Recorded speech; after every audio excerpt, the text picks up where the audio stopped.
Os pandas quase desapareceram do planeta, mas nós estamos os salvando.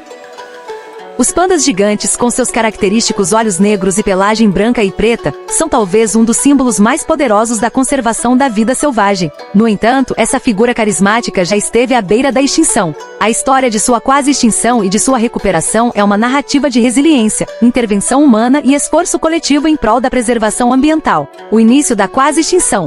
O panda gigante Ailuropoda melanoleuca, um animal nativo das montanhas da China, já habitou uma vasta área de florestas temperadas em boa parte da região central e sudoeste da China. No entanto, à medida que a população humana foi se expandindo, as atividades de desmatamento e agricultura começaram a devastar os habitats naturais dos pandas. O panda, por sua natureza, é uma espécie muito especializada. Sua dieta é composta quase exclusivamente de bambu, e ele depende desse recurso para sobreviver. Quando as florestas de bambu começaram a desaparecer, os pandas perderam suas fontes de alimento. No final do século XIX e início do século XX, o panda gigante já estava sendo identificado como uma espécie em declínio. No entanto, foi a partir da década de 1950 que sua situação se tornou realmente crítica. O rápido desmatamento e a crescente fragmentação de seus habitats levaram a uma drástica redução na população de pandas. Estima-se que por volta de 1970, a população de pandas na natureza havia caído para menos de 1.000 indivíduos. Além disso, a baixa taxa de reprodução do panda,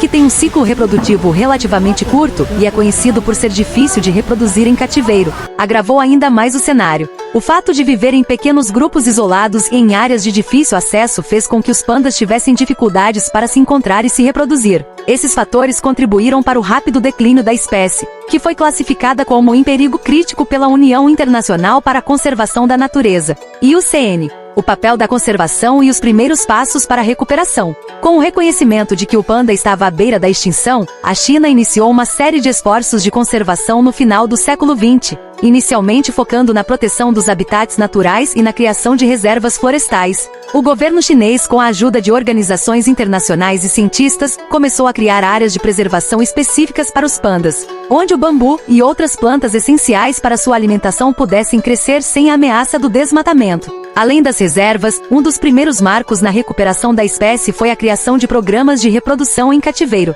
Em 1980, o governo chinês estabeleceu o Centro de Pesquisa e Reprodução de Pandas Gigantes, localizado na cidade de Chengdu, como parte de um esforço para aumentar a população da espécie. Inicialmente, esses programas enfrentaram desafios técnicos, já que os pandas são notoriamente difíceis de reproduzir em cativeiro. Os machos e fêmeas, em sua maioria, demonstravam pouco interesse sexual fora da temporada de acasalamento, e a taxa de sucesso das inseminações artificiais era baixa. No entanto, com o tempo e a aplicação de técnicas mais avançadas, como inseminação artificial, monitoramento hormonal e cuidados intensivos, os centros de reprodução começaram a registrar nascimentos bem-sucedidos. Esse sucesso foi crucial para aumentar a população de pandas em cativeiro, permitindo também o estudo mais aprofundado do comportamento reprodutivo e a implementação de estratégias mais eficazes para a conservação, a restauração dos habitats e a importância da conectividade. Apesar do sucesso inicial em cativeiro, os esforços para salvar o panda gigante não poderiam se restringir a criar mais pandas em zoológicos.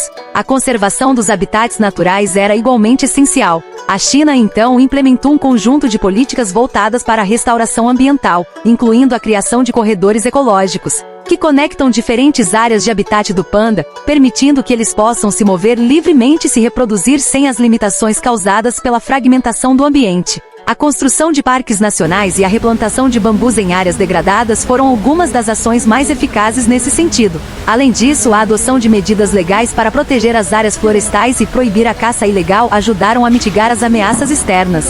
O governo chinês também implementou um sistema de patrulhamento para evitar o corte de bambu e outras plantas essenciais para os pandas, além de campanhas educacionais sobre a importância da preservação dessas florestas. Outro avanço importante foi a criação de um sistema de monitoramento por satélites e câmeras escondidas que permitiu aos cientistas acompanhar a saúde das populações de pandas nas florestas.